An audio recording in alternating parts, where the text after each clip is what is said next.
পুলিশের অগ্রগতি বলতে আমরা গত সপ্তাহেও থানায় গিয়েছিলাম। আমরা কয়েকজনের 4-5 জন মিলে আমাদের মা যে সালমান শাহ জননী নীলা চৌধুরী, ওনার পারমিশনে এবং ওনার অনুমতিক্রমে উনি আমাদেরকে পাঠিয়েছিলেন আমাদের 4-5 জনকে। তো আমরা ওখানে গিয়েছিলাম। মামলার যে আয়ু আছে আতিক সাহেব, ওনার সাথে কথা হয়েছে।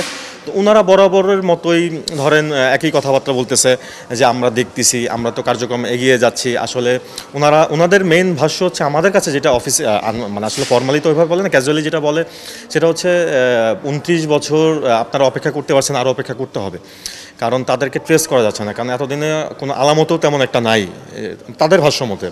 তো সব কিছু মিলে আসলে আমরা একটু হতাশই বলা যায়। তো আমরা আলটিমেটলি আরও বড় কোনো কর্মসূচির পরিকল্পনা করতেছি, সেটা আমরা এর আগেও যেভাবে মিডিয়ার মাধ্যমে জানিয়েছি, আমরা পরবর্তীতে সেটাও জানিয়ে দিব আমরা কি কর্মসূচি নিব। সালমান শাহর এই হত্যা মামলার আসামিদের গ্রেপ্তারের জন্য প্রতিবাদ সভা যা যা করা দরকার আমরা তাই করবো ভক্ত হিসেবে। দেখেন, গত মাসের 20 তারিখে যে হত্যা মামলা হিসেবে রূপান্তরিত হয়েছে, তো আজকে হচ্ছে 13 তারিখ। তো 13 আর 10 ধরেন 24-25 দিন অলমোস্ট হয়ে গিয়েছে।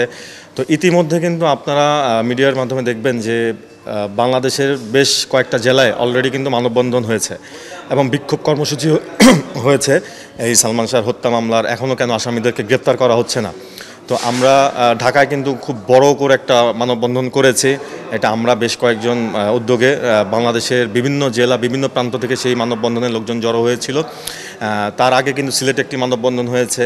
মৃত্যুর পরেও একটা মানুষের কতটা জনপ্রিয়তা হতে পারে সেটা আপনারা দেখবেন, যে এত বছর পরেও যে তার ক্রেজটা সে কীভাবে ধরে রেখেছে, এটা মানে মাইন্ড ব্লোয়িং, এটা চিন্তা করার বাইরে। আমার মনে হয় একমাত্র হিরো যার ছবি মানে এখনও পর্যন্ত প্রত্যেকটা হলে চলে।